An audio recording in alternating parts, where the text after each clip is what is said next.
मोहतरम जनाब शौकत साहब सदर उत्तर प्रदेश मजलिस इत्तेहादुल मुस्लिमीन से नशीन पर तशरीफ फरमा जिला सदर वसीम अहमद साहब, मोहतरम जनाब मरहूब आलम साहब, महताब चौहान साहब, जनाब फरहान जुबैरी साहब, मंसूर अली खान साहब, हमारे भाई मोहतरम जनाब पवन राव अम्बेडकर साहब, गुलाम साबिर साहब, इमरान साहब, मौजूद उलमा इकराम, मौजूद हाज़रीन इकराम, बुजुर्गान मिल्लत, मेरे गयूर नौजवान साथियों, मैं आप तमाम का बेहद शुक्रगुजार हूँ कि आपने अपना कीमती वक्त निकालकर आज के मजलिस इत्तेहादुल मुस्लिमीन के इस जलसे में शिरकत की। ये मेरे लिए बड़ी ही इज्जत की बात है कि मैं एक तारीखी मुकाम में यहाँ पर आकर आपके दरमियान में खड़े होकर मुझे कुछ कहने का मौका मिल रहा है। ये वो सरजमीन है जिसने इल्म की शमा को रोशन किया। ये वो सरजमीन है जहां से सारी दुनिया तक और सुबह क़यामत तक तौहीद का पैगाम आम होता रहेगा। ये वो सरजमीन है जहां से उलमा किराम ने निकलकर जहालत का और शिरक का खात्मा किया। ये वो सरजमीन है मेरे अज़ीज़ान मिल्लत जहां से अंग्रेजों के खिलाफ बगावत का ऐलान किया गया था। ये वो सरजमीन है जहां से हमारे मौजूद उलमा किराम ने अंग्रेजों को इस मुल्क से गुलामी से आज़ाद कराने के लिए अंग्रेजों के खिलाफ जिहाद का फतवा दिया। तो ये मेरे लिए बड़ी खुशकिस्मती है और मेरे लिए बड़ी अच्छी बात है कि मैं आज यहाँ पर आपके दरमियान में आया हूँ। मैं शुक्रगुजार हूँ उन तमाम जिम्मेदारों का जिन्होंने इस जलसे को कामयाब करने के लिए बड़ी मेहनत की और आपका यहाँ पर मौजूद रहना इस बात का पैगाम देता है कि इंशाअल्लाह ताला उत्तर प्रदेश में मुसलमानों में एक नई तब्दीली पैदा हो चुकी है और इंशाअल्लाह ताला उत्तर प्रदेश में अब के बाद इंशाअल्लाह ताला मुसलमान अपनी एक सियासी क़यादत को बनाएंगे और मुसलमान मुत्तहिद होकर अपने वोट का इस्तेमाल मजलिस इत्तेहादुल मुस्लिमीन के हक में करेंगे। मेरे अजीज दोस्तों और बुजुर्गों, मैं आपसे ये गुजारिश करने आया हूँ कि उत्तर प्रदेश की सियासत आप मुझसे अच्छा जानते हैं। पिछले 50-60 साल से मुसलमानों ने उत्तर प्रदेश ने जरूर भारत की जमहूरियत को और उत्तर प्रदेश की जमहूरियत को मजबूत किया। हमारे बुजुर्गों ने भारत की जमहूरियत को मजबूत करने के लिए अपना खून पसीना बहाया। हमने अपने वोट का इस्तेमाल किया और हमने मुख्तलिफ सियासी पार्टियों को इक़्तिदार से नवाजा। बरसों आपने कांग्रेस का साथ दिया, उसके बाद चौधरी चरण सिंह ने लोकदल बनाई, आपने उनका भी साथ दिया। फिर उसके बाद समाजवादी पार्टी और बहुजन समाज पार्टी को आपने वोट देकर कामयाब किया। मैं आपको बतलाने आया हूं, आपसे गुजारिश करने आया हूं कि मेरे अजीज दोस्तों और मेरे बुजुर्गों, अब की बार आपको अपनी क़यादत को, अपनी लीडरशिप को बनाना पड़ेगा, क्योंकि अगर आप उत्तर प्रदेश के हालात पर नजर डालेंगे तो भारत की जमहूरियत और उत्तर प्रदेश की जमहूरियत की एक तल्ख हकीकत है, और वो तल्ख हकीकत ये है कि जिस समाज, जिस बरादरी के पास उसकी सियासी ताकत होगी, उसकी लीडरशिप होगी या उसकी क़ियादत होगी, उसी समाज के मसाइल को, तकालीफ को सुना जाता है। जिस समाज के पास सियासी लीडरशिप होती है, उस समाज अपने लिए इंसाफ करा सकती है। वो समाज अपने हक का मुतालबा नहीं करता, बल्कि अपने हुकूक को हासिल कर लेता है। मेरे आने का मकसद उत्तर प्रदेश को सिर्फ यही है कि मैं हजारों किलोमीटर दूर से अगर यहाँ पर आ रहा हूँ, तो अल्लाह सुब्हाना व तआला मेरे दिल का हाल जानता है। मैं अपनी मकबूलियत के लिए या अपनी अना की तस्कीन के लिए नहीं आया हूँ। मैं यहाँ पर इसलिए आया हूँ ताकि मैं कुछ जो जिंदगी का मुख्तसर सा वक्त अल्लाह ने हम तमाम को दिया है, मैं अपनी जिंदगी के वक्त को उत्तर प्रदेश बल्कि पूरे मुल्क में मुसलमानों की एक सियासी क़ियादत को बनाने में अपना वक्त लगा रहा हूँ। मुझे आप लोगों की दुआओं की जरूरत है, मुझे आप लोगों की दुआओं की जरूरत है। अगर कोई असदुद्दीन अवैसी से इत्तेफाक नहीं रखता, अगर कोई असदुद्दीन अवैसी से नफरत भी करता है, तो मैं उन नफरत करने वालों से जो मुझसे इत्तेफाक नहीं रखते, मैं उनसे भी अपील कर रहा हूं कि मैं मुसलमानों का लीडर नहीं हूं, ना मेरी कोई ख्वाहिश है मुसलमानों का लीडर बनने का। मेरी एक ही ख्वाहिश है कि इस हमारे वतन अजीज को, जिसको हमारे बुजुर्गों ने अपने खून से सींचा, जिसको हमारे मौजूद उलमाए किराम ने अंग्रेजों के खिलाफ जिहाद का फतवा देकर अपनी जानों की अजीम कुर्बानी को दी, ये सरजमीन पे जहां पर चप्पे चप्पे पर हमारे असलाफ की निशानियां हैं, ये वो सरजमीन है जहां पर हमने जहांबानी और हुक्मरानी की।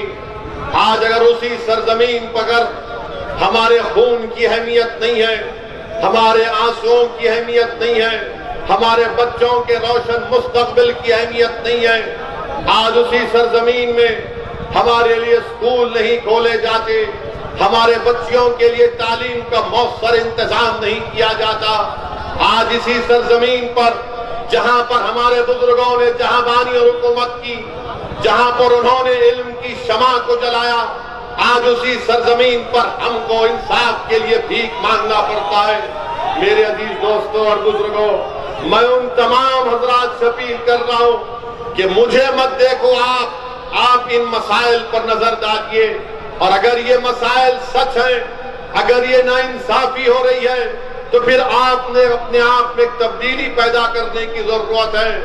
आप याद रखिए, जब तक आप भारत में मुसलमान अपनी सियासी क़ियादत को नहीं बनाएगा, जब तक भारत में मुसलमान अपने वोटों से अपने नेताओं को नहीं बनाएगा, उस वक्त तक मुसलमानों को शिकायत करनी पड़ती रहेगी, उस वक्त तक मुसलमानों की आंख में आंसू आते रहेंगे, उस वक्त तक मुसलमान नौजवान जेल में अपनी जवानी को बर्बाद करता रहेगा। आज आपको फैसला करना है कि क्या हम वतन अजीज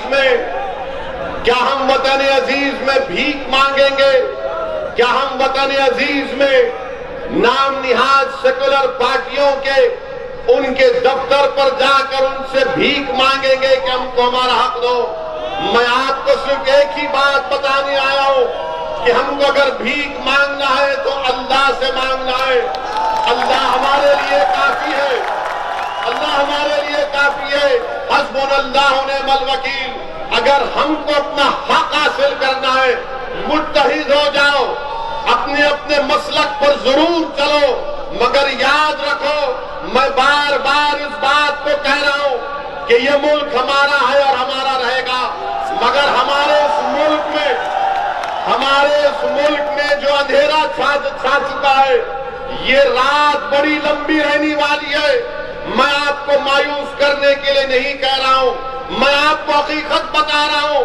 मैं आपके सामने खड़े होकर कोई सब्ज़बार नहीं दिखा रहा हूं, मैं कोई जादूगर नहीं हूं, मैं भी एक इंसान हूं जिसमें बहुत सी कमजोरियां हैं, मगर अल्लाह ने जो मुझे काबिलियत दी, जो अल्लाह ने मुझे सोचने और समझने का सलीका सिखाया, जो मैंने अपने बुजुर्गों के पैरों के पास बैठकर दीन और सियासत को सीखा, मैं उस तजुर्बे की बुनियाद पर आपके दरमियान में खड़े होकर अपने दिल में छुपे हुए इस गम को आपके सामने रख रहा हूं कि भारत के मुसलमानों को एक सियासी ताकत बनना पड़ेगा, तभी भारत मजबूत होगा, तभी भारत की जमहूरियत मजबूत होगी, तभी मुसलमानों से इंसाफ होगा। तो आप मुझसे इत्तेफाक नहीं रख सकते, मैं आपको सलाम करता हूं। आप मुझे पसंद नहीं करते, मैं आपकी इज्जत करता हूं। इस कौम के सामने, भारत के मुसलमानों के सामने असदुद्दीन ओवैसी की कोई अहमियत नहीं है, मगर मैं जो कुछ कह रहा हूं, जो कुछ मेरी दीवानगी अपनी जबान से आपके सामने कह रही है, इस दीवाने की चंद बातों पर गौर कर लो, इस दीवाने की चंद बातों पर गौर करो ठंडे दिल से, और अल्लाह से दुआ करो, और अल्लाह से दुआ करो कि परवरदिगार अगर ये शख्स सच बोल रहा है तो हमारे दिल में मजलिस इत्तेहादुल मुस्लिमीन की मोहब्बत पैदा कर दे। मैं खुलकर आपसे कह रहा हूं, अगर मैं सच कह रहा हूं तो आप दुआ करो अल्लाह से कि परवरदिगार अगर ये शख्स सच कह रहा है तो हमारे दिल में उसकी मोहब्बत डाल, उस जमात को तू मजबूत कर दे, सारे मिल्लत के मुसलमानों की इसको सियासी जमात बनाकर रख दे। मेरे अजीज दोस्तों और बुजुर्गों, ये बात आपको समझना है। हमारे मुल्क को आजाद होकर 75 साल हो गए, सब बिरादरियों ने, सब हजरात ने अपनी अपनी सियासी जमात को बना लिया, अपने नेताओं को बना लिया। अगर किसी के पास उसकी वोट की अहमियत नहीं है, वो मुसलमान है। अगर किसी के पास उसका सियासी नेता नहीं है तो मुसलमान है। अगर किसी के पास उसकी सियासी लीडरशिप नहीं है तो मुसलमान है। अगर किसी के बच्चों को स्कूल नहीं है तो मुसलमान है। अगर किसी के बच्चे और बच्चियां स्कूल से बाहर है वो मुसलमान है। अगर किसी के नौजवान बच्चे ग्रेजुएट कम है वो मुसलमान है। अगर किसी को पुलिस झूठे एनकाउंटर में मारती है तो मुसलमान है। किसी को दहशतगर्दी के नाम पर बदनाम किया जाता है तो मुसलमान है। अगर किसी के दर्शगाहों को दहशतगर्द अड्डे कहा जाता है तो मुसलमान है। अगर किसी को नौजवानों को जेल में डालकर उनकी जवानी को बर्बाद कर दिया जाता है तो मुसलमान है। मेरे अजीज दोस्तों और बुजुर्गों, मेरे कौम और मिल्लत के जिम्मेदारों, मोअज़्ज़िज़ उलमाए किराम, इन बातों पर आपको गौर करके एक अच्छा फैसला लेना पड़ेगा। मेरी जिंदगी का कोई भरोसा नहीं है, किसी की जिंदगी का कोई भरोसा नहीं है, मगर आपको फैसला करना है। जब आप उत्तर प्रदेश के इलेक्शन में, विधानसभा के चुनाव में वोट डालने जाएंगे तो इन चीजों पर गौर करिए, इन मुतालबात पर, इन इशूज पर, इन मसाइल पर गौर करके अपने वोट का इस्तेमाल करिए। मुझे यकीन है कि अल्लाह सुब्हाना व तआला आपसे अच्छा फैसला लेने लगाएगा। दूसरी बात जो मजलिस इत्तेहादुल मुस्लिमीन पर तनकीद की जाती है, क्या तनकीद की जाती है कि मजलिस को अगर वोट देंगे तो फिस्ताई ताकतें मजबूत हो जाएगी। मजलिस पर इल्जाम, अगर मजलिस को वोट देंगे तो बीजेपी जीत जाएगी। अगर मजलिस को वोट देंगे तो क्या मुसलमान कैसा रहेगा मिलकर? मैं आपको बताना चाह रहा हूं, मैं किसी मजहब के खिलाफ नहीं हूं, ना कभी था ना कभी रहूंगा इंशाअल्लाह ताला। मेरी जमात की पॉलिसी किसी मजहब के खिलाफ नहीं है। हम तो भारत का ऐसा देश है जिसका कोई मजहब नहीं है। भारत का कोई मजहब नहीं है, ना इस्लाम है, ना हिंदुइज्म है, ना बुद्धिज्म है, ना सिखिज्म है। भारत इन तमाम मजाहिब को मानता है। भारत की खूबसूरती है जब भारत का संविधान ये कहता है कि मुल्क का कोई मजहब नहीं है, तो क्यों नहीं हम मिलकर रह सकते? अगर हम मिलकर रहना चाह रहे हैं और रहेंगे इंशाअल्लाह ताला। दूसरा इल्जाम कि बीजेपी जीत कर आ जाएगी। मेरे अजीज दोस्तों और बुजुर्गों, आप बताइए, उत्तर प्रदेश में 2014 के लोकसभा के इंतखाबात हुए, मजलिस नहीं लड़ी, तो फिर बीजेपी कैसे जीत गई? 2017 में असेंबली के इंतखाबात हुए, मजलिस 25-27 सीट लड़ी मगर बीजेपी 300 उनके रुकने असेंबली कामयाब हुए। कौन जिम्मेदार? 2019 का लोकसभा का चुनाव हुआ, मजलिस नहीं लड़ी उत्तर प्रदेश में, सपा और बीएसपी मिलकर लड़े, सिर्फ 15 सीट पर कामयाबी हासिल की। बताओ फिर उन तमाम लोकसभा की सीट पर कैसे बीजेपी जीत गई? मेरे अजीज दोस्तों और बुजुर्गों, आपके वोट की अहमियत नहीं रही है भारत की सियासत में। आपके वोट, मुसलमानों के वोट की अहमियत अब नहीं रही। हमको हमेशा झूठ बोलते रहे हमसे कि मुसलमान एक वोट बैंक है। मैंने पार्लियामेंट में खड़े होकर इस बात को कहा था कि भारत में कभी मुस्लिम वोट बैंक नहीं रहा, ना रहेगा। भारत में हमेशा हिंदू वोट बैंक और हिंदू वोट बैंक ही रहेगा भारत में। अगर कोई कहेगा कि कैसे तुम इस बात को कह रहे हो, भाई मीडिया को डिस्टर्ब मत करिए, वो आराम से बैठिए, आराम से ठहरिए, आराम से नीचे बैठ जाओ। मैं आपसे अर्ज कर रहा था कि वोट बैंक की सियासत, वोट बैंक की सियासत, ये हमेशा कहा जाता है मुस्लिम वोट। अरे क्या मुस्लिम वोट है? अगर मुस्लिम वोट होता है तो भारत की पार्लियामेंट में 23-24 MP सिर्फ क्यों जीत कर आते? हमेशा इस मुल्क में कोई मुस्लिम वोट बैंक नहीं था। और मेरे अजीज दोस्तों और बुजुर्गों, तीसरी अहम बात मैं आपके सामने जो अर्ज करने आया हूं वो ये है कि अभी हम आ रहे थे, हमारे साथ में हमारे दोस्त ने हमको एक वीडियो दिखाया जिसमें आरएलडी के लीडर ने असदुद्दीन ओवैसी के बारे में ये कहा कि असदुद्दीन ओवैसी एक फिल्म स्टार का नाम दिए कि असदुद्दीन ओवैसी वो फिल्म स्टार है। मैं हमारे आरएलडी के नेता से कहना चाहूंगा, चौधरी जैन सिंह साहब से, जिन्होंने असदुद्दीन ओवैसी को फिल्म स्टार के नाम से कह दिया, जैन साहब ये फिल्म स्टार मेरे पैर की धूल के बराबर नहीं है। ये फिल्म स्टार 2.5 घंटे के लिए नाचते हैं और क्या क्या करते हैं अल्लाह जानता है। मगर जैन चौधरी याद रखो, असदुद्दीन ओवैसी वो काम उत्तर प्रदेश में और भारत में करेगा जो काम चौधरी चरण सिंह ने जाटों के लिए किया था। चौधरी चरण सिंह ने उत्तर प्रदेश के जाटों को एक सियासी ताकत बनाया।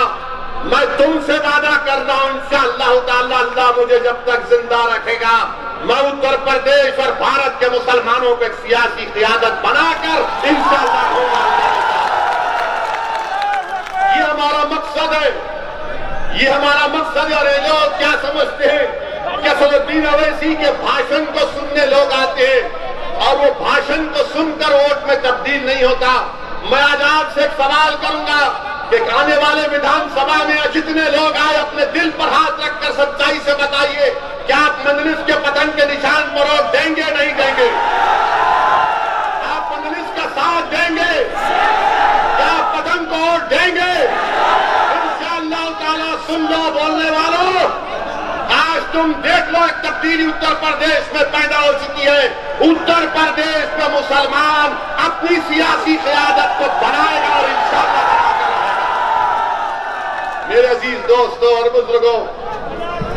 और फिर चौथी बात कि हम पर इल्जाम लगाया जाता है बीजेपी की तरफ से, समाजवादी की तरफ से, बीएसपी की तरफ से। मेरे अजीज दोस्तों और बुजुर्गों, समाजवादी पार्टी के नेता अखिलेश यादव भी सहारनपुर को आए थे ना सहारनपुर को। ईमानदारी से एक सवाल का जवाब दे दीजिए, क्या अखिलेश यादव के मंच पर, डाइस पर आपने कोई मुस्लिम नेता को देखा? क्या आपने अखिलेश यादव के मंच पर कोई मुस्लिम नेता को देखा सहारनपुर में? मैं बता रहा हूं मुस्लिम नेता कहां पर बैठे थे। मेरे पास फोटो है मुस्लिम नेताओं की, मैं डालना नहीं चाहता। वो मुस्लिम नेता किसी दूर एक खेत में दरी बिछाकर बैठे थे। समाजवादी पार्टी के सरबराह अखिलेश यादव सहारनपुर को आते और उनके मंच पर मुसलमान नहीं बैठता। उनका नेता किसी दूर खेत में एक पेड़ के साए में दरी बिछाकर फलियां खाकर बैठा था कि नेताजी जब भैया जी जाएंगे हाईवे पे गाड़ी रोककर नमस्ते कर लेंगे। आप बताइए, जो अपने मंच पर मुसलमानों को नहीं बिठाता, तो अब कल समाजवादी पार्टी के लोग बोलेंगे नहीं नहीं, कल आजमगढ़ में अखिलेश यादव ने एक मुस्लिम नेता को बिठाया था। तो हां बिठाया था, 80 साल का एक एमएलए आजमगढ़ का, किस पर बिठाया? मंच पर, स्टूल के ऊपर बिठाया। स्टूल के ऊपर बिठाया तुमने और सबको सोफे के ऊपर बिठाया। मेरे जहां पर तुमको मंच पर जगह नहीं है बैठने की, और अगर बैठने की जगह है तो स्टूल पर बिठाया जाता। मैं उन मुस्लिम कायदीन से कहूंगा कि छोड़ो समाजवादी पार्टी को, तुम असदुद्दीन ओवैसी के खंडे पर बैठ जाओ, मैं तुमको तुम मेरे खंडे पर खड़े हो जाओ, तुम मेरे बाजुओं पर खड़े हो जाओ, तुम पर मेरी जिंदगी कुर्बान, अगर मेरी लाश भी तुमको फायदा पहुंचाती तो इस्तेमाल करो। मगर एक सियासी ताकत बनो, एक सियासी कुव्वत बनो। याद रखो अज़ीज़ान मिल्लत, मैं उत्तर प्रदेश के मुसलमानों से भीख मांग रहा हूं। 60 साल हो गए मेरे अजीज दोस्तों। एक तब्दीली पैदा करना पड़ेगा आपको, एक तब्दीली पैदा करना पड़ेगा आपको। अब नहीं चलने वाला ये सेकुलरिज्म का झूठा नारा, अब नहीं चलने वाला ये सेकुलरिज्म की तमाम झूठी बातें। सेकुलरिज्म के नाम पर अगर किसी को धोखा दिया गया तो उस कौम का नाम मुसलमान है। सेकुलरिज्म के नाम पर अगर किसी को गरीबी उसका मुकद्दर बना दिया गया तो तमाम सियासी पार्टियां हैं। मेरे अजीज दोस्तों और बुजुर्गों, आज आपसे मैं अपील करने आया हूं कि मुत्तहिद हो जाइए, मुत्तहिद हो जाइए, अपनी जमात से वाबस्ता हो जाइए, अपनी एक सियासी क़यादत को बनाइए। कोई नेता आसमान से नहीं आएगा, कोई नेता जमीन से निकल कर नहीं आएगा, मगर ये अल्लाह की जमीन पर जो हम हैं, अल्लाह ने हमको दिमाग दिया, सोचने और समझने का सलीका दिया, उसको इस्तेमाल करो। कौन है हमारा नेता? देख लो आप, कहां है तुम्हारी आवाज? तुम खुद ढूंढ रहे हो अपनी आवाज को सुनने के लिए। तुम अपनी एक ऐसी आवाज को सुनने के लिए तड़पते हो जो तुम्हारे दिल में छुपे हुए दर्द और तकलीफ को बयान कर सके। मैं आपसे वादा कर रहा हूं कि मजलिस इत्तेहादुल मुस्लिमीन को आप कामयाब करिए। सेकुलरिज्म मजबूत होगा, मजलिस के अगर कैंडिडेट कामयाब होते हैं, देश मजबूत होगा अगर मजलिस के एक सियासी क़यादत आप बनाते हैं। देश को ताकतवर कैसे बनाएंगे आप, जब भारत की सबसे बड़ी अक़लियत 14% मुसलमान का कोई सियासी नेता नहीं, कोई पॉलिटिकल लीडरशिप नहीं है, उसकी कोई वोट की अहमियत नहीं है। क्यों वोट की अहमियत नहीं है? क्योंकि बीजेपी और आरएसएस ने ये बता दिया आपको कि वो आपके वोट के बगैर भी हुकूमत बना सकते हैं। ठीक है, वो बना रहे, तो क्या तुम अपने उत्तर प्रदेश में 20 एमएलए को नहीं जिता सकते? क्या 20 को नहीं जिता सकते? क्या 20 एमएलए को कामयाब नहीं कर सकते? जब 300 एमएलए बीजेपी के जीतते हैं तो क्या उत्तर प्रदेश के मुसलमान खालिस अपने वोट से 20 एमएलए को कामयाब क्यों नहीं कर सकते? कर सकते हैं। सिर्फ हौसले की जरूरत है, एतमाद की जरूरत है, बहादुरी की जरूरत है, और बेखौफ होकर अपने वोट का इस्तेमाल करो। जब तुम्हारी क़यादत बनेगी तो तुम्हारा हक उस पर पहुंचेगा, वो दौड़ता हुआ तुम्हारे दरमियान में आकर खड़ा हो जाएगा। मगर अगर आप किसी और पार्टी के एमएलए को वोट देंगे तो वो उस पार्टी का मोहताज रहेगा, वो उस पार्टी जो कहेगी उस पर अमल करना पड़ेगा।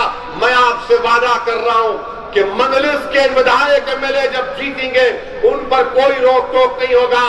खुली तरह उनसे कहा जाएगा कि बेबाक होकर मजलूमों की आवाज उठाओ, बेबाक होकर इंसाफ का मुतालबा करो, बेबाक होकर जालिम से पंजा आजमाई करो। डरो मत, जिंदगी एक ही बार अल्लाह देता है, जिंदगी का सही इस्तेमाल तुम और हम कब्र में जाओगे तो तिश्नगी नहीं रहना कि काश मैं मुसलमानों के लिए कुछ ऐसा कर लेता। मैं तुमसे कह रहा हूं उस तिश्नगी को मिटा दो और मजलिस का साथ दो, आप देखोगे कि तब्दीली पैदा होगी इंशाअल्लाह। मेरे अजीज दोस्तों और बुजुर्गों, हम पर इल्जाम लगाने वालों पर मैं एक ही बात उनसे कहूंगा कि मजलिस पर इल्जाम आप लगाते हैं, मैं मुसलमानों के इंसाफ की बात करता हूं। मेरे दोस्त, मेरे गयूर कौम के नौजवानों, आप बताइए कि गोरखपुर में एक गुप्ता साहब का पुलिस कस्टडी में उनको मार मार कर कत्ल कर दिया जाता है। हमने भी उसकी मजम्मत की और उत्तर प्रदेश के योगी बाबा ने क्या किया? बाबा ने ये किया, बाबा फौरन गोरखपुर चले गए। बाबा फौरन पीड़ित परिवार से, गुप्ता साहब के खानदान वालों से मिलने चले गए, कहा 50 लाख रुपए दूंगा। पुलिस को ऑफिसरों को सस्पेंड किया। अखिलेश यादव क्या किए? वो भी गुप्ता परिवार के पास चले गए और 21 लाख रुपए का चेक दिया। यहां आपको बता इसलिए रहा हूं कि देखो ये नाइंसाफी, इंसान जब मरता है तो इंसान होता है, मौत तो इंसान की हुई है। जालिम ने एक इंसान की जान ले ली, मगर उसका नाम अगर गुप्ता होगा तो उसकी जान की अहमियत है। जिसका नाम फैसल होगा जो उन्नाव में तरकारी बेचता था, 18 साल का बच्चा। नहीं है, मैं गालियों के लिए नहीं कह रहा हूं, सुनने के लिए कह रहा हूं। अगर तुम्हारे दिलों में धड़क दवा दिल है तो उस बच्चे के लिए आंख में आंसू लाओ। उसके पुलिस कस्टडी में मार दिया गया, तरकारी बेचता था गरीब बच्चा, मगर कोई उसके पास नहीं गया, कोई उसके पास नहीं गया। क्यों? उसका नाम फैसल था और वो मुसलमान था। कोई 50 लाख का वादा नहीं, कोई 21 लाख का चेक नहीं, कोई पुलिस वाले को सस्पेंशन नहीं। क्यों? क्योंकि गुप्ता के वोट की अहमियत है, तुम्हारे वोट की कोई अहमियत नहीं है, तुम्हारी जान की अहमियत नहीं है, तुम्हारे आंसुओं की अहमियत नहीं है। और तुम ये समझ रहे हो कि तुम बादशाहगर हो। नहीं हो तुम बादशाहगर उस वक्त हो गए जब 19% एक शीशा पिलाई हुई दीवार की तरह मुत्तहिद हो जाओगे। तो अगर तुम्हारे बच्चे के सर के बाल पर आंच आएगी तो लड़ेंगे, तुम्हारी खौफ से, तुम्हारे इतिहास के खौफ से परेशान है। मेरे अजीज दोस्तों और बुजुर्गों, ये मिसाल आपके सामने है। आप बताइए क्या क्या नहीं हो रहा है।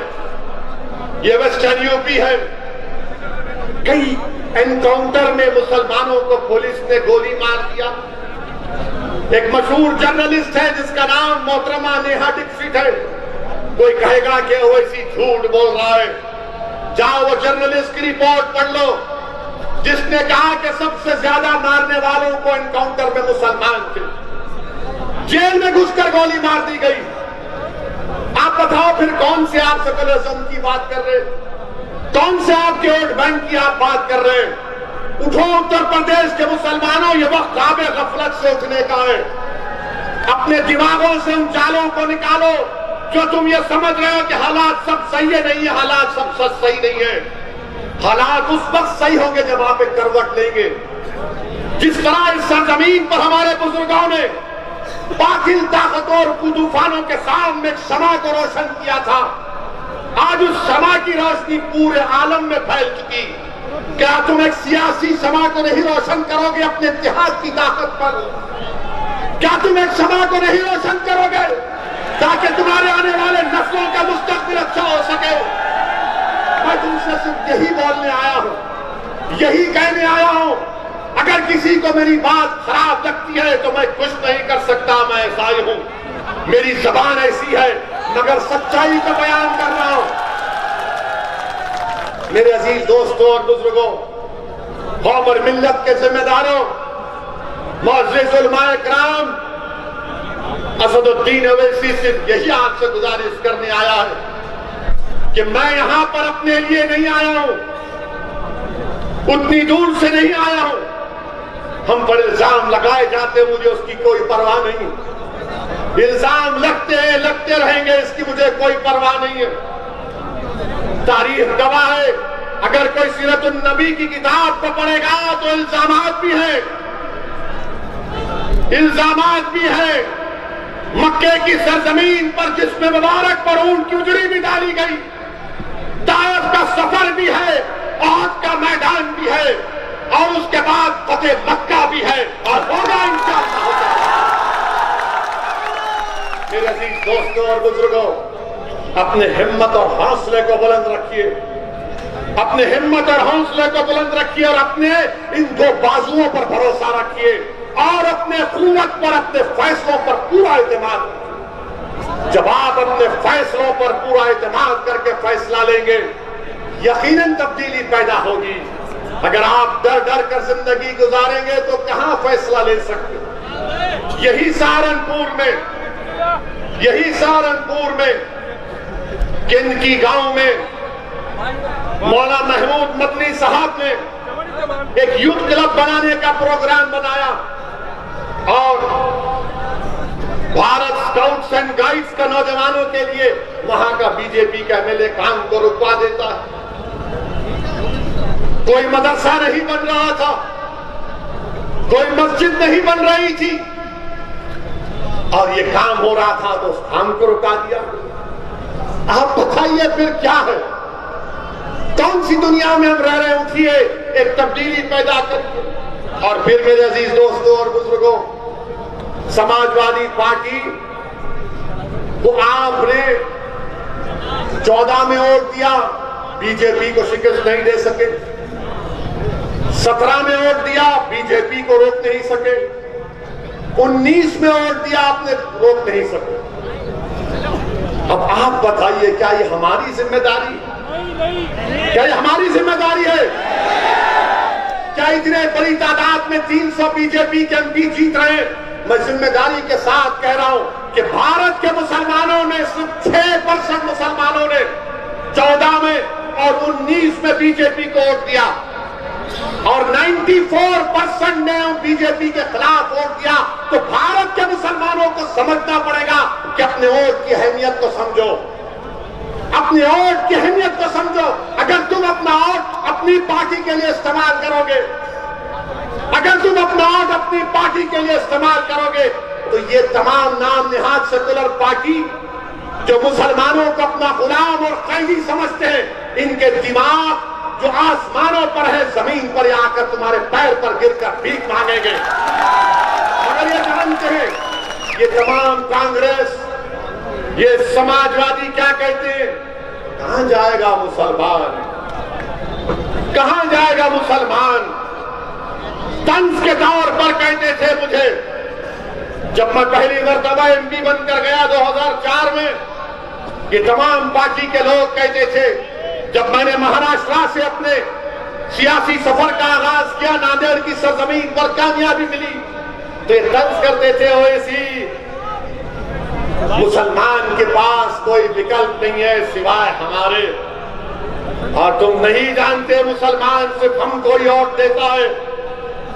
अगर मुसलमान को बीजेपी को रोकना है तो हमको वोट देगा, वो हमको छोड़कर नहीं जाएगा। किसी ने कहा कि असदुद्दीन ओवैसी, हमने मुसलमानों के दिमागों पर कब्जा करके रख लिया। किसी ने कहा कि हमने मुसलमानों के दिलों में खौफ को पैदा कर दिया। किसी ने कहा कि हमने मुसलमानों को एक जिंदा लाश बनाकर रख दिया कि वो अपने हक के लिए फैसला नहीं लेगा जब तक कि हमसे ना पूछ ले, क्योंकि हम उसके सियासी आका हैं। मैं आपसे कहने वाला हूं कि हमारा कोई सियासी आका नहीं है, हमारा कोई हकीकी में आका है तो मोहम्मद सल्लल्लाहु अलैहि वसल्लम। अगर हम किसी के गुलाम हैं तो नबी पाक सल्लल्लाहु अलैहि वसल्लम के गुलाम हैं। अगर हम किसी के आस्ते दिल में मोहब्बत रखना है तो रहमतुल आलमीन के लिए मोहब्बत रखना है। किसी से डरना है तो रब्बे कायनात से डरना है, इन दो टाइम के जानवरों से, इन इख्तिदार की कुर्सियों पर बैठने वालों से नहीं करना है हमको। जमहूरियत है, जमहूरियत आपको हक देती है कि अपने वोट का इस्तेमाल करें। वोट आपका है, एक अमानत है वोट। ये मैंने जिम्मेदारों की जबान से सुना इस अमानत को आप कैसे इस्तेमाल करेंगे? इस अमानत को आप जालिमों को जुल्म करने के लिए देंगे? इस अमानत को आप उन लोगों के हवाले करेंगे जो आपको, हमारे बच्चों को स्कूल से महरूम रखती है?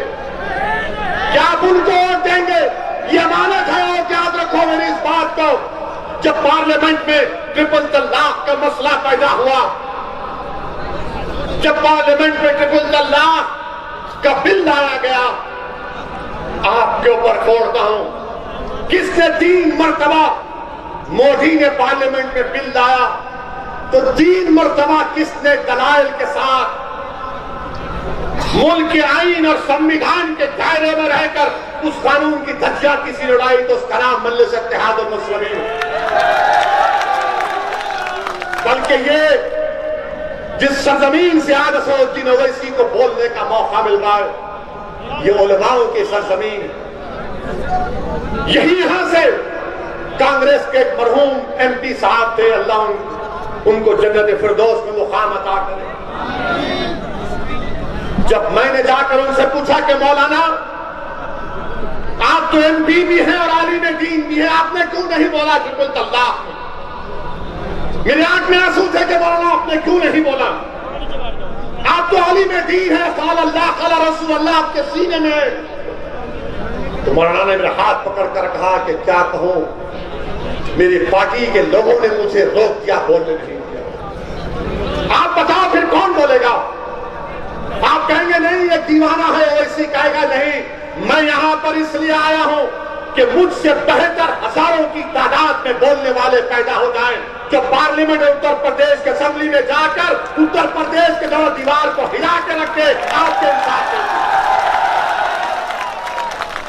मेरे अजीज दोस्तों और बुजुर्गों, ट्रिपल तलाक का कानून ये बना तो दिए, मोदी बना तो दिए, मगर क्या हासिल हुआ? क्या हासिल हुआ? मैंने उस वक्त भी कहा था देश में अगर कानून बनाना है महिलाओं के लिए, खवातीन के लिए, वो कानून बनाइए जो शख्स शादी तो करता है मगर बीवी उसके घर में नहीं रहे, जो शख्स शादी तो करता है मगर बीवी को भगा देता है। मैंने पार्लियामेंट में उठकर कहा था कि तुम आज ये जो गलत काला कानून बना रहे हो, जो हमारी शरीयत में मदाखलत कर रहे हो, देखना मुल्क में लोग अपनी बीवियों को, अपनी पत्नियों को घरों से मार कर निकाल देंगे, उनका हक नहीं देंगे। तो तमाम लोगों ने मुझ पर हंसा, आज वही दुनिया देख रही है। शादीशुदा है मगर बीवी घर में नहीं है। आपको मालूम भारत में ऐसे 32 लाख महिलाएं जो शादीशुदा है मगर अपने पति परमेश्वर के साथ नहीं। बताओ बीजेपी वालों ये सच है या झूठ है? बताओ। हम पर इल्जाम लगाने वालों सुन लो, एक और भड़काऊ भाषण हो रहा है। बताओ बीजेपी वालों, क्या ये बात सच नहीं है कि पति के साथ पत्नी नहीं है? क्यों नहीं है?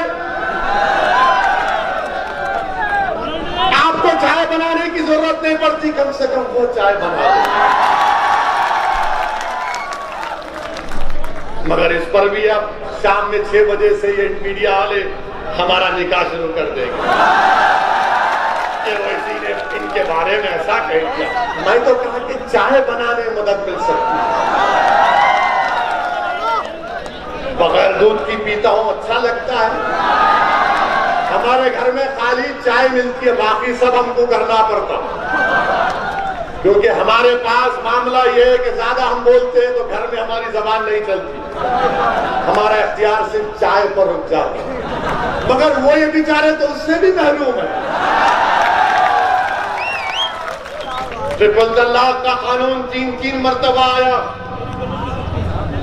क्या कहा दूसरे पार्टियों ने? उठाकर रिकॉर्ड देख लो, समाजवादी पार्टी ने क्या कहा था। उठाकर रिकॉर्ड देख लो, कांग्रेस ने क्या कहा था। मेरे अजीज दोस्तों और बुजुर्गों, ये अपनी बात दिल से निकाल दो कि नहीं ओवैसी है। नहीं, ओवैसी जिंदगी खत्म हो जाएगी तो क्या तुम मुझसे बेहतरीन काबिल लोगों को नहीं पैदा करोगे? ये आपका काम है और इंशाअल्लाह अल्लाह पैदा करेगा। आप आप नहीं करेंगे तो अल्लाह पैदा करेगा। मुझे यकीन अल्लाह की जात पर इंशाअल्लाह ताला। अल्लाह इस कौम को कभी महरूम नहीं रखेगा। अल्लाह मुझसे ज्यादा काबिल लोगों को पैदा करेगा। हमको अल्लाह की जरूरत है, अल्लाह को हमारी जरूरत नहीं है। हमको अल्लाह की जरूरत है, हम अल्लाह से भीख मांगते हैं। मेरे अजीज दोस्तों और बुजुर्गों, फिर CAA का कानून आया। CAA का कानून आया। किसने उस कानून के खिलाफ उस कानून को काला कानून कहा? पार्लियामेंट गवाह है, दुनिया गवाह है कि अल्लाह सुब्हानहू व तआला ने मजलिस-ए इत्तेहादुल मुस्लिमीन को यह एजाज बख्शा। ये अल्लाह का करम है कि अल्लाह ने मेरे दिल में इस बात को डाला कि मैंने बीजेपी के 300 MPओ के सामने, अमित शाह के सामने खड़े होकर कहा कि गांधी ने उस वक्त के सफेद फार्म साउथ अफ्रीका के कानून के खिलाफ उसको फाड़ दिया था। आज ओवैसी तुम्हारे इस कानून को फाड़ दिया। ये समाजवादी ने क्या किया? कांग्रेस ने क्या किया? हम जब कानून को फाड़े तो सब के सब ने नजरें नीचे कर लिए। बोले ये क्या कर दिया तुमने, ये क्यों फाड़ा तुमने? हमने कहा हमने इसलिए फाड़ा क्योंकि दिल बोल रहा था, संविधान पुकार पुकार कर कह रहा था ये काला कानून है जो मजहब के नाम पर नाइंसाफी कर रहा है मुसलमानों से। आप कुछ नहीं बोले, मगर वोट का वक्त इलेक्शन आएगा तो बोलेंगे वोट हमको दे दो। आप कहेंगे कि अखिलेश ओवैसी तो कानून को फाड़ा, तो अखिलेश बोलेंगे वो हो गया मगर नेता हम हैं तुम्हारे, तुम्हारा काम हमको वोट देना है। आप पूछेंगे अखिलेश, समाजवादी, कांग्रेस, PSP जब ट्रिपल तलाक का कानून आया तो बोलेंगे हाँ वो मुसलमान है, वही तो बोल सकता, हम काहे बोलेंगे? मगर जब हमारा वोट आएगा तो हमको लेंगे ना वोट हमसे, उस वक्त कुछ नहीं कहेंगे। और फिर ये समाजवादी पार्टी, मैं पूछना चाह रहा हूं अखिलेश यादव से, जब CAA का कानून पार्लियामेंट में आया तो क्या शिवसेना ने नरेंद्र मोदी हुकूमत का साथ नहीं दिया CAA कानून में? और यही समाजवादी पार्टी महाराष्ट्र में अखिलेश यादव उद्धव ठाकरे की हुकूमत का साथ दे रहे हैं। बताओ समाजवादी पार्टी में बैठने वालों, क्या मैं सच कह रहा हूं या झूठ कह रहा हूं? क्या महाराष्ट्र में शिवसेना उद्धव ठाकरे की हुकूमत को तुम्हारी पार्टी ने साथ नहीं दिया? CAA के कानून में जो भारत के मुसलमानों को स्टेटलेस बनाना चाहते थे, आपने उनकी तायीद की। मेरे अजीज दोस्तों और बुजुर्गों, ये अमित शाह का लाया हुआ काला कानून, ये मोदी की हुकूमत का लाया हुआ काला कानून, मैं सलाम करता हूं भारत के मुसलमानों को, मैं सलाम करता हूं उत्तर प्रदेश, सहारनपुर और तमाम भारत के इलाकों के मुसलमानों को, और खास तौर से हमारी बहादुर माओं और बहनों को जिन्होंने CAA कानून के खिलाफ एहतजाज किया, रोड पर निकल कर आ गए, शाहीन बाग बनाया। मैं सलाम करता हूं आपको। और योगी, अमित शाह और मोदी को कह रहा हूं, दोबारा NPR NRC की बात होगी तो फिर हम निकल कर आएंगे इंशाअल्लाह। मगर ये लोग क्या कर रहे हैं देखिए आप। अमित शाह उत्तराखंड में कल तकरीर किए, देश का होम मिनिस्टर है, वजीर दाखिला है, उत्तराखंड में जाकर अमित शाह अनार शनाब तकते हैं और कहते हैं ये मुसलमान रोड पर जुम्मे की नमाज पढ़ते हैं, रोड पर पढ़ते हैं और ट्रैफिक को रोक देते हैं। अमित शाह साहब, अगर हम जबान खोलेंगे ना तो बहुत सी बातें बता सकते हैं आपको, रोड पर क्या क्या होता है, रोड पर क्या क्या होता है बता सकते हैं। मगर आपको तकलीफ क्यों? अगर नमाज 10 मिनट के लिए पढ़ी जा रही है तो आपके पेट में दर्द क्यों हो रहा है? और अगर भारत में जुमे के दिन अगर किसी मुसलमान को नुकसान होगा अमित शाह, तो आप जिम्मेदार होंगे, क्योंकि आपने तकरीर करके अपने उन गुलामों को हुक्म दिया है कि जुमे की नमाज में मुसलमान ऐसा करता है, आपकी जिम्मेदारी होगी अगर जुमे के दिन किसी मुसलमान का बाल गिरना चाहिए। इस तरह का बयान एक होम मिनिस्टर देता है। एक फकीर उत्तराखंड के इलेक्शन को जीतने के लिए इतनी नफरत क्यों रखते हैं मुसलमानों से बीजेपी वालों? आप तो संविधान पर ओथ लिए ना, आप तो संविधान पर हल्फ लिए जिसको बाबा साहेब अम्बेडकर ने बनाया, और उस संविधान में सबको बराबरी का मौका दिया गया। Right to equality fundamental right है, मगर अमित शाह नफरत की बात कर रहे हैं। मेरे अजीज दोस्तों और बुजुर्गों, यही अमित शाह और योगी मोदी की हुकूमत ने यूएपीए का कानून लाए। क्या इस कानून में समाजवादी ने वोट नहीं दिया? क्या कांग्रेस ने साथ नहीं दिया? मैं खड़ा हुआ, इम्तियाज जलील खड़े हुए, हमने इस कानून के खिलाफ वोट दिया। कांग्रेसियों से कहा कि शर्म करो, तुम डूब मरो। मैंने पार्लियामेंट में कहा, कांग्रेसियों की तरफ हाथ बताकर कहा कि मेरी अल्लाह से दुआ है कि तुम्हारे बड़े बड़े कायदीन जेल को जाएं और 5-5 साल जेल में सड़े, तब तुमको मालूम होगा मुसलमान की तकलीफ क्या होती। यूएपीए का कानून कांग्रेस ने तारीफ कर दी, समाजवादी पार्टी क्या मौकफ है आपका बताओ? मेरे अजीज दोस्तों और बुजुर्गों, और फिर मोदी हुकूमत अब एनपीआर एनआरसी की तैयारी कर रही है। ये जो कानून है पैदाइश का और मौत का, उसमें तब्दीली ला रही है। 1969 का जो कानून है registration of birth and death का, मोदी एनपीआर एनआरसी इस तरीके से लाना चाह रहे हैं कि ये जो अगर कोई पैदा होता है या किसी की मौत होती है, वो रियासती हुकूमत की जिम्मेदारी है उसका रजिस्ट्रेशन करना। संविधान में कंकरेंट लिस्ट में आता है, मगर मोदी हुकूमत एनपीआर एनआरसी को लाने के लिए वो कानून में तरमीम करके कह रही है कि इलेक्टोरल रोल होगा, राशन कार्ड, पासपोर्ट, ये तमाम मरकजी हुकूमत अपने इख्तियारात में लेना चाह रही है, जो आर्टिकल 324 के खिलाफ है। एनपीआर के जो रूल्स हैं वो अनकॉन्स्टिट्यूशनल हैं। मगर मेरे अजीज दोस्तों, ये सुप्रीम कोर्ट के पुट्टुसामी जजमेंट के भी खिलाफ है। आप मेरी पैदाइश और मेरी मौत को मेरे आधार कार्ड से नहीं जोड़ सकते, आप मेरे वोटर कार्ड से, इलेक्टोरल कार्ड से नहीं जोड़ सकते। ये साजिश मंसूबाबंद तरीके से मोदी कर रहे हैं। और आप आधार कार्ड, लोग कहेंगे कसौटी ओवैसी तुम डरा रहे हो, डरा नहीं रहा हूं, सच्चाई को बयान कर रहा हूं। इसकी मिसाल दे रहा हूं। तस्लीम नामी एक शख्स यूपी का मध्य प्रदेश में चूड़ियां बेचने गया, 1 महीने से जेल में। उसके आधार कार्ड में सिर्फ नाम के स्पेलिंग की गलती है, तो 1 महीने से जेल में तस्लीम है।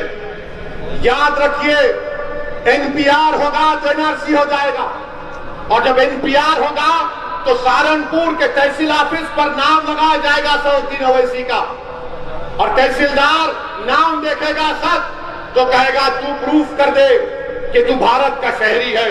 और भारत के शहरी के लिए प्रूफ करने के लिए मुझे अपने माँ बाप की पैदाइश को बताना पड़ेगा, उनका डेट ऑफ बर्थ और बर्थ सर्टिफिकेट लाना पड़ेगा। अगर मैं वो कर भी देता हूं, उसके बाद तहसीलदार एक और लिस्ट लगाएगा, तो ये पूरे संघ परिवार के लोग जाकर कहेंगे नहीं, हमको फिर ऑब्जेक्शन है सबके नाम पर, फिर हमसे पूछताछ शुरू हो जाएगी। याद रखिए, मैं आपको मुतनब्बे कर रहा हूं, इसको रोकना है, और कोई पार्टी इसकी बात नहीं कर रही है, ना कांग्रेस, ना समाजवादी, ना बीएसपी, ना आरएलडी, क्योंकि हम जानते हैं ना कि अगर किसी के घर के सामने आकर कोई नारा लगाता था कि मुसलमान खबरस्तान या पाकिस्तान, तो मेरा घर था, तुम्हारा घर नहीं था। मेरे घर के सामने आकर नारे लगाए जाते, मुझे आज भी गालियां दी जाती। क्रिकेट मैच हारते तो एक मुसलमान को पर इल्जाम लगा दिया जाता। मेरे अजीज दोस्तों और बुजुर्गों, इसीलिए हम आपसे कह रहे हैं कि अपनी क़यादत को बनाइए। मुझे मत देखिए, अपने आप को देखिए, अपने अपने मसाइल को देखिए। इस आने वाले चैलेंजेस का आप कैसे मुकाबला करेंगे? मेरे अजीज दोस्तों और बुजुर्गों, और यहां पर उत्तर प्रदेश में बाबा की हुकूमत है। कोई काम आप बाबा से जाकर बोलो, अरे बाबा यहां पर सहारनपुर में लिख कर लाया हूं, वरना बाबा बोलेंगे वो इसी झूठ बोला। बाबा ने क्या कहा?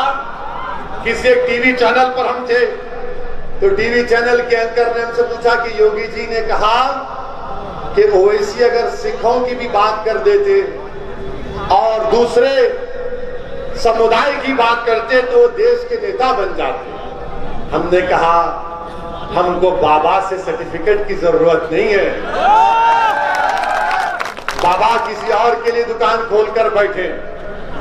बाबा से हम ये पूछना चाह रहे हैं, बाबा वो जो लखीमपुर में जो 4 लोग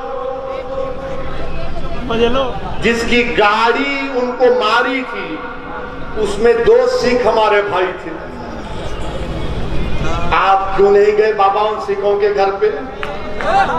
आपको जाना चाहिए था ना बाबा। बाबा आपको सिखों से मोहब्बत नहीं है? तुम हमसे पूछ रहे हो? बाबा हमको सिखों से इतनी मोहब्बत है कि आपने सहारनपुर में जब गुरुद्वारा और मस्जिद का मसला पैदा हुआ था ना, तो आपने कहा ठीक है बनाओ, हमको जमीन की जरूरत नहीं है, और एक जगह बनाएंगे। सिखों के लिए मदद की ना हमने। बाबा ने क्या किया? बाबा ने कहा नाम बदल दो, ज्यादा बोले तो ठोक दो। बाबा को कुछ समझ में आता ही नहीं है। बाबा खाली नाम बदलने पे है। बाबा सुबह उठते बोले नाम कितने बदले गए, उनको इतनी फिक्र। अच्छा बाबा ये बताओ, सहारनपुर में और जौनपुर में मुसलमान 10% है, सहारनपुर में 40% के ऊपर है ना? अब आप ये बताइए, सहारनपुर में खाली प्राइमरी हेल्थ केयर सेंटर 60 क्यों है और जौनपुर में 85 क्यों है? क्यों है बाबा, ये क्यों है? और कम्युनिटी हेल्थ सेंटर जौनपुर में 22 और सहारनपुर में सिर्फ 14। बाबा आपको सहारनपुर से इतनी नफरत क्यों है बाबा? मेरे अजीज दोस्तों और बुजुर्गों, ये बात हम जब करते हैं तो इनको तकलीफ हो जाती। फिर हमसे बोलते नहीं हो मोदी जी तो सबका साथ सबका विश्वास क्या बोलते हैं। हम इनसे आपको बता रहा हूं, उत्तर प्रदेश में प्रधानमंत्री आवास योजना ने घर बनाने की स्कीम ग्रामीण में 3 साल में करीब, अगर मैं गलत ना कहूं, मेरा आज की एक एप्लीकेशन है, जितने भी घर मंजूर हुए, मैं बाबा से मोदी से पूछ रहा हूं, मुझे 20 घर दिखाओ जो तुमने मुसलमानों को दिए। 20 घर दिखाओ जो तुमने मुसलमानों को दिए। मंजूर तो कर दिए मगर घर किसी को नहीं मिला। मोदी जी ने क्या कहा था लखनऊ को आकर कि 18 लाख दिए जलाओ। मोदी जी हमारे घर में भी तो हमको रोशनी चाहिए ना। जो आप अंधेरा पूरे मुल्क में कर रहे हैं हिंदुत्व की आइडियोलॉजी के नाम पर, कौन सी स्कीम में आपने दिया मुसलमानों को बताओ? हम कह रहे पार्लियामेंट में स्कॉलरशिप डिमांड ड्रिवन करो, उस पर कोई बात नहीं होती। मेरे अजीज दोस्तों और बुजुर्गों, एक लंबी फहरिस्त है नाइंसाफियों की। मेरी आज से सिर्फ यही गुजारिश है कि मुत्तहिद रहिए, अपनी जमात से वाबस्ता रहिए और अपने हौसलों को बुलंद रखिए। हाँ, योगी आदित्यनाथ सब पर देशद्रोही का मुकदमा लगा देते नहीं, वो क्यों पटाखे फोड़ा, वो क्यों खुशी मनाया? अरे बाबा, देशद्रोही का मुकदमा उसी वक्त लग सकता है जब तशद्दुद होता है। और ये यूपी की हुकूमत मुजफ्फरनगर के फसादात में आजादी के बाद 50,000 मुसलमान अपने घर बार को छोड़ दिए, जिन पर मुकदमे आयद हुए साथियों के ऊपर 1000 मुकदमे कोर्ट में खत्म हो गए। अखिलेश यादव की सरकार थी तब, जब हम कैंपों में सर्दी में कर रहे थे तो अखिलेश यादव सैफई में बंबई से फिल्म स्टारों को बुलाकर नाच गाना देख रहे थे। जब हमको ओढ़ने के लिए रजाई नहीं मिल रही थी तो अखिलेश यादव की सरकार ने बुलडोजर लगा दिए। अब बाबा ने कहा कि जब अखिलेश ने ऐसा किया तो मैं उससे बढ़कर करूंगा, और 70 से ज्यादा मुकदमे योगी आदित्यनाथ की सरकार ने बीजेपी के कायदीन से निकाल दिए कि ऊपर से डाल। मेरे अजीज दोस्तों और बुजुर्गों, यही जनगुजारिशात मैंने इखलास के साथ आपके सामने रखा है। मैं आपसे गुजारिश भी करूंगा कि मौलाना कलीम सिद्दीकी साहब के लिए भी दुआ करिए, मौलाना कलीम सिद्दीकी साहब के लिए भी दुआ करिए। ये नहीं बोलेंगे अखिलेश नहीं बोलेंगे, कांग्रेस नहीं बोलेंगे, नहीं बोल सकते। लफ्ज मौलाना जहाँ आता है बोलते नहीं नहीं हमारा हम मौलाना है, वो का मौलाना है, हमारे अब्बा मौलाना है बोलेंगे, मगर झूठे केस में उनको डाल दिया गया। इंशाअल्लाह ताला अल्लाह इंसाफ करेगा, अल्लाह इन जालिमों को जलील और रुस्वा करेगा इंशाअल्लाह। मेरे अजीज दोस्तों और बुजुर्गों, हम हुकूमत से भी मुतालबा करते हैं कि पूरे देश के यूनिवर्सिटियों को खोलिया। अरे जलसे हो रहे हैं, अलीगढ़ मुस्लिम यूनिवर्सिटी हो, दिल्ली हो, सबको JNU हो, खोलिए। यूनिवर्सिटी को खोलने की जरूरत है। मेरे अजीज दोस्तों और बुजुर्गों, मजलिस को मजबूत करिए, जो मजलिस का उम्मीदवार होगा उसके लिए दुआ करिए और अपनी क़यादत को बनाइए। मैं आपसे यही गुजारिश करने आया हूं, डरने और घबराने की जरूरत नहीं है। जो मुसलमान आज कमजोर है इंशाअल्लाह ताला अल्लाह कल उनको इज्जत से नवाजेगा, उनको अल्लाह ताकत देगा, इस माशरे में अल्लाह उनको मुकाम देगा और हम अपने अज़मत रफ्ता को बहाल करके रहेंगे इंशाअल्लाह। तो मेरे साथ नारा लगाइए, नारे तकबीर, नारे तकबीर।